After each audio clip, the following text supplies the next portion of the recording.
Hello everyone. I am so happy to see you again. We have a lot of household projects to tackle today. We had our first hard frost last night, so we need to go out to the garden to harvest whatever needs to be harvested. Also, we need to deep clean the entrance hall. And then for a simple supper tonight, we are going to make a healthy and delicious cabbage pie.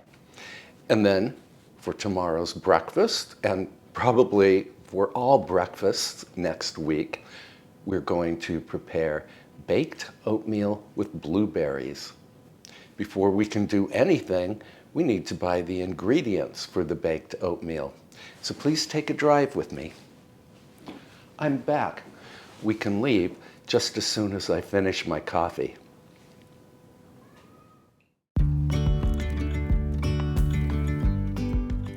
Tierra Farm is my favorite source for organic, fair trade coffee, tea, and other ingredients that I use every day. Although the farm is only 4 minutes from my house, you can shop there too. The farm has generously provided a free shipping code that I will link in the description box below. Today, I am buying black chai tea, oats, ground cinnamon, honey, and flax powder and chia powder. We will use all of these ingredients in our baked oatmeal. Perhaps we can enjoy the chai tea while we sample the baked oatmeal.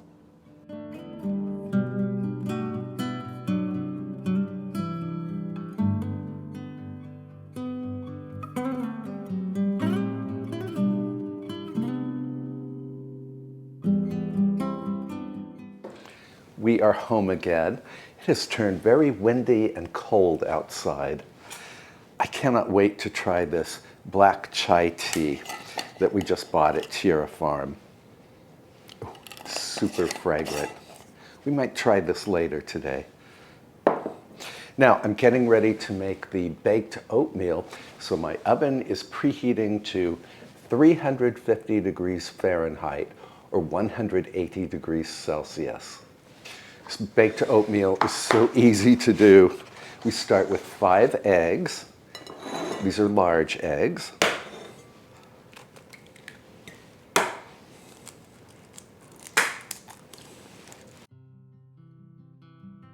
Whisk.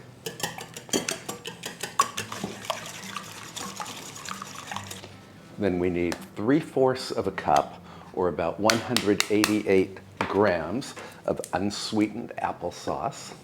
I have made baked oatmeal so many times, I don't even have to measure the applesauce.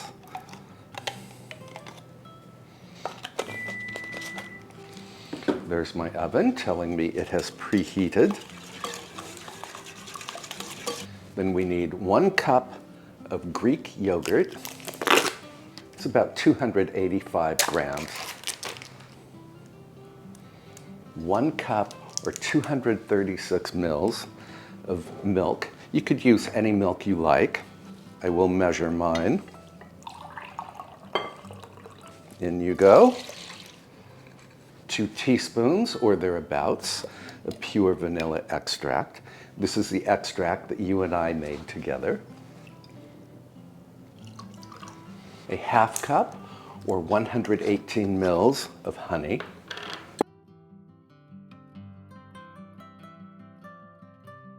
Give this a good mix. Then we need 6 cups or 510 grams of rolled oats. I'm going to weigh mine. Zero out my scale.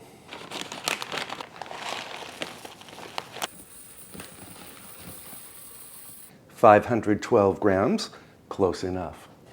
And put the scale away. There is a very annoying little insect flying about this kitchen. Try to deal with that later. Now I need 3 teaspoons of baking soda and 1 teaspoon of salt. Use my spurtle to mix the baking soda and the salt into the oats. And then we can mix all of these ingredients together. I also want to add a half teaspoon or so of ground cinnamon.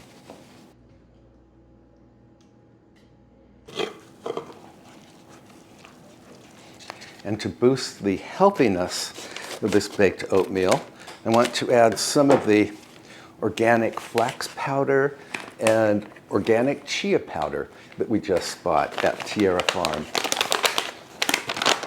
Maybe a tablespoon or two of each. The chia powder had some clumps in it, so I'm just pressing it through a little sieve.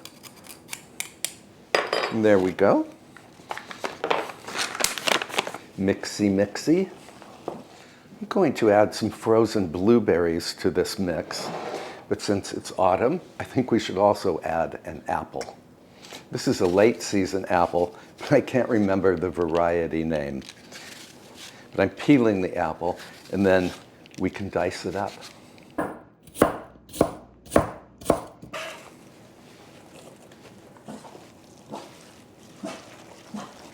Then I want to add a cup or two of these frozen blueberries.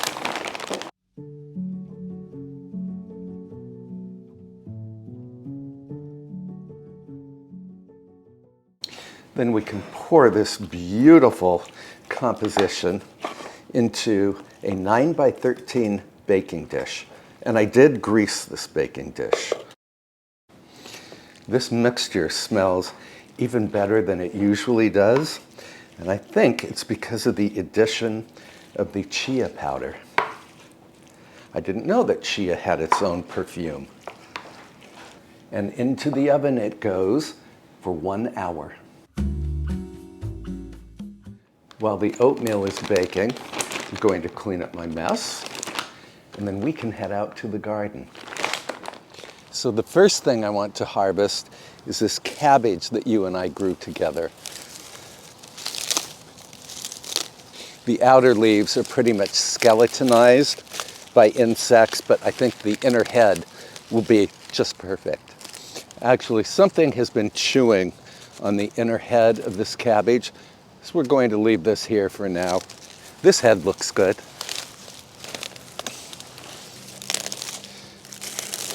We can use this cabbage for the cabbage pie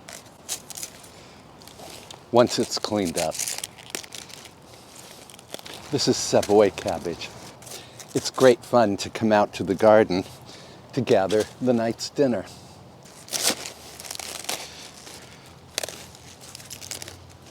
I will come out later to gather all of these leaves and put them in the compost. Then we have some jalapenos that are in desperate need of harvesting. This jalapeno, well, first, it has ripened to red, which means it is very hot indeed. And it has a hole in it, so I won't use it. We have a lot of black swallowtail caterpillars on the parsley over here, so I'm going to leave that alone. And here are the remaining carrots. We harvested the bulk of our carrots about a month and a half ago. Maybe you watched that episode. Oh, look at this. Looks like a huge hand. In years past, I have saved the carrot foliage to make carrot top pesto, which is very delicious. But I'm not making that pesto this year.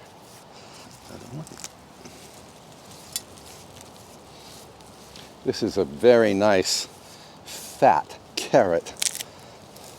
As you might recall, you and I grew these carrots together from pelleted seeds.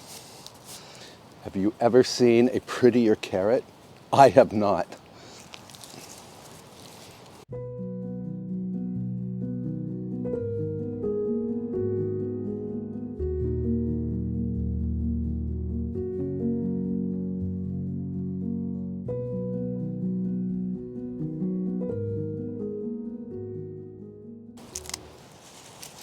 Celery.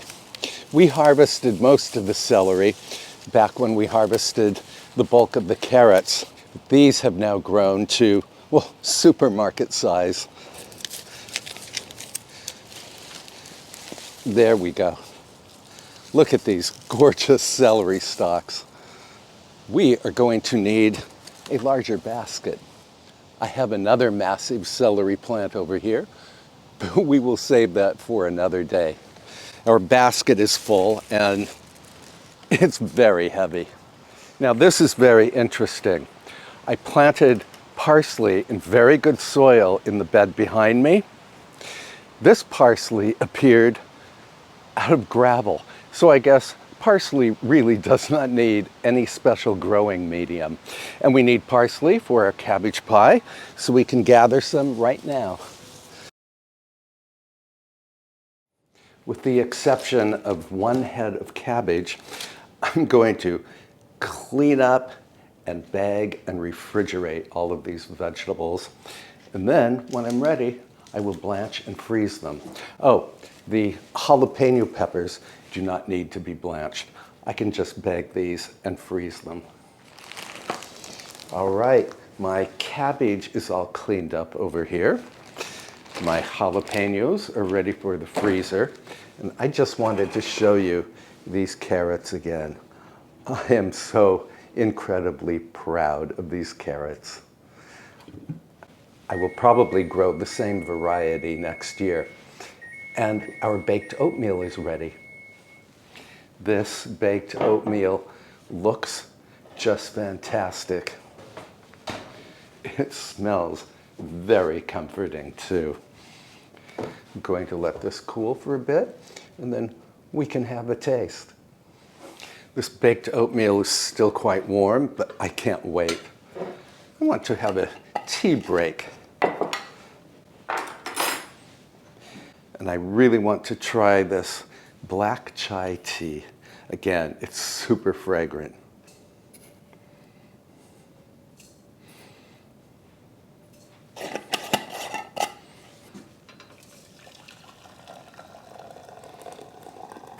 Now, I could very well just cut a slice of this baked oatmeal and eat it right here in the kitchen, but that's just not how I roll. I like to enjoy tea from an actual cup and saucer. I know, I'm unusual that way. I cannot tell you how fabulous this baked oatmeal smells. I mean, you can really smell the apple and the cinnamon and the blueberries. To the music room.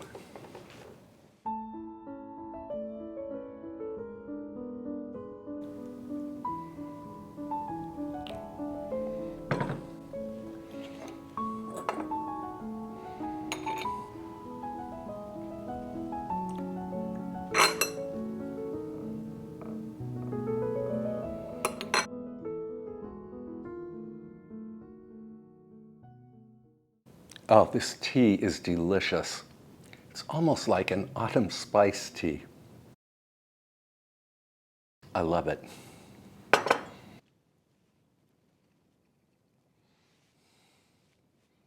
My friends, this is one of the best baked oatmeal versions that I have ever made.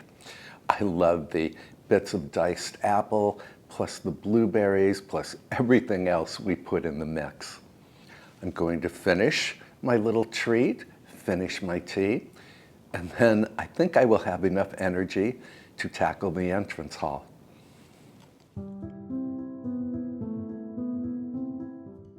When I clean from top to bottom. A microfiber dust mop with a long extendable handle allows me to easily dust the painted ceilings and the papered walls. I use the same gadget to dust the pocket doors and any other hard-to-reach architectural details in the hall.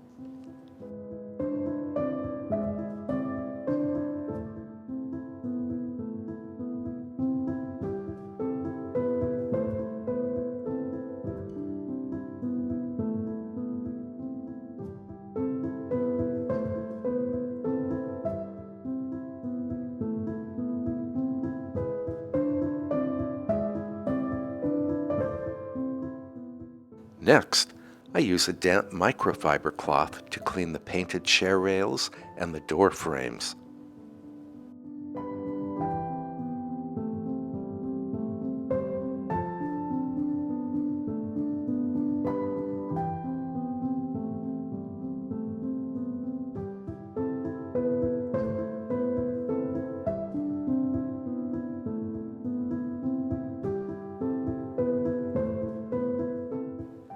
Then I dust the various tables in the hall and polish them with a tiny amount of mineral oil. Mineral oil feeds the ancient wood.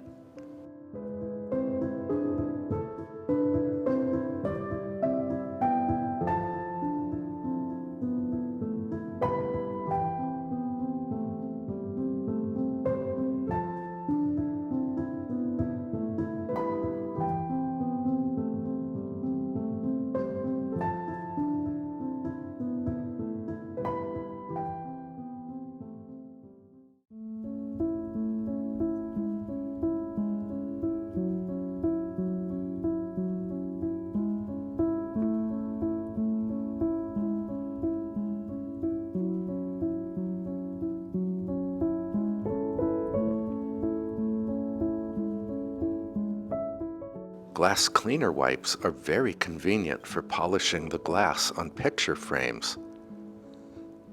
I use the same wipes to polish mirrors in other rooms in this house.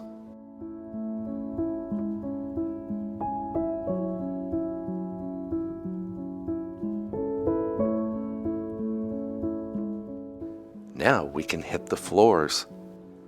For these, I'm using a Bissell 3-in-1 vacuum. The machine vacuums and steam cleans my carpets, and it vacuums and mops the 200-year-old wood floors.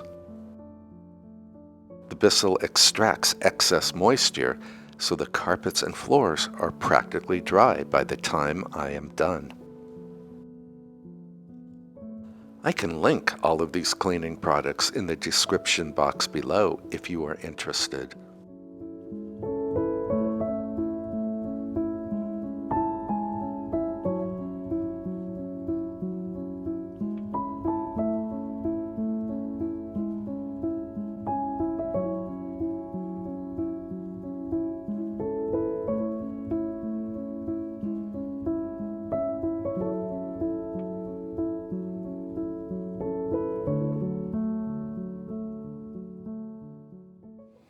Cleaning that entrance hall was a bit of work, but on the other hand, we will sleep well tonight.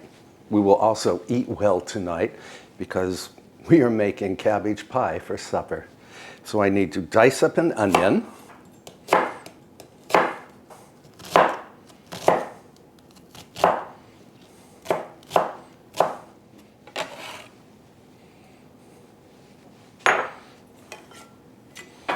This was half of one medium onion.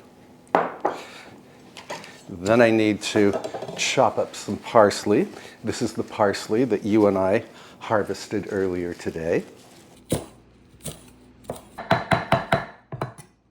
So this is approximately one bunch of parsley if you are buying parsley from the supermarket. Then we need 425 grams of thinly sliced cabbage. This is the cabbage that we harvested earlier. 425 grams is approximately half of one medium-sized head of cabbage.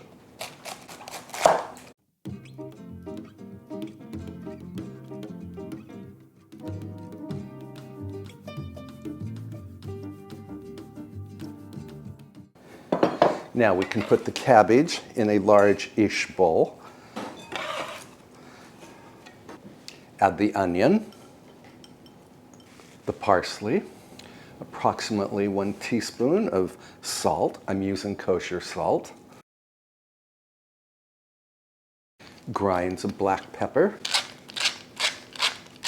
A pinch of nutmeg if you want it. I love the scent of nutmeg. Makes me feel calm. Then we toss this to mix. I'm just going to use my impeccably clean hands here.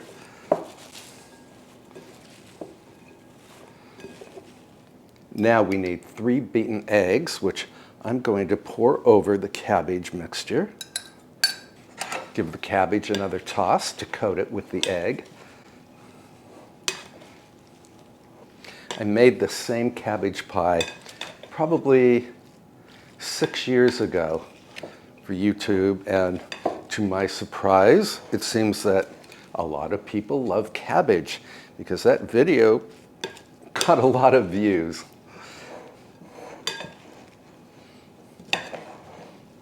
It looks like all of the cabbage is coated with the egg. So now we can add about 80 grams or 3/4 cups of flour. You could use all-purpose flour. You could use a gluten-free flour like rice flour. Any flour you like.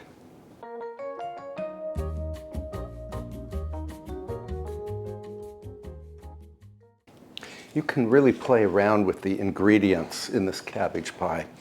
Lizette just mentioned that if she were making this pie, she would maybe add crushed red pepper flakes for a bit of heat. I think that's a very good idea. But I'm just sticking to my original recipe here. And the egg and the flour is the glue that will hold the cabbage pie together. Now we can cook our pie on the stovetop. So I'm using my 10-inch non-stick skillet here. A glug of avocado oil, or the oil of your choice. And when the oil is hot, add the cabbage mixture.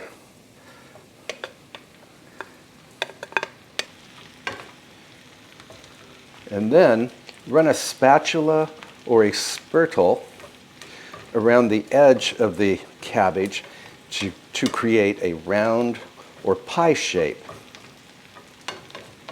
And then cover the skillet and let the cabbage cook until it has browned on the underside. That will take about 10 minutes. And 10 minutes later, I'm going to slide this onto a large plate. And then I'm going to put the skillet on top of the plate and flip again. Voila! Cabbage pie. Now I'm going to cover the skillet and let the underside cook for about 7 minutes or until the pie is completely done. And our pie is done. I'm going to slide it onto my cutting board. Now we can cut this pie into wedges.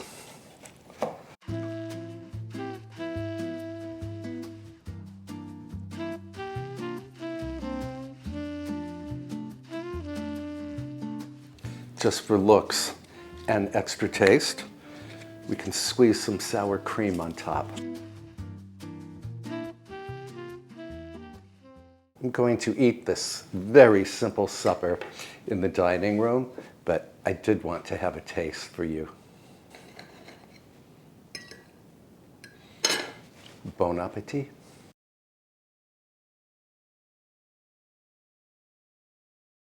For something so incredibly easy to make, this cabbage pie is outrageously delicious.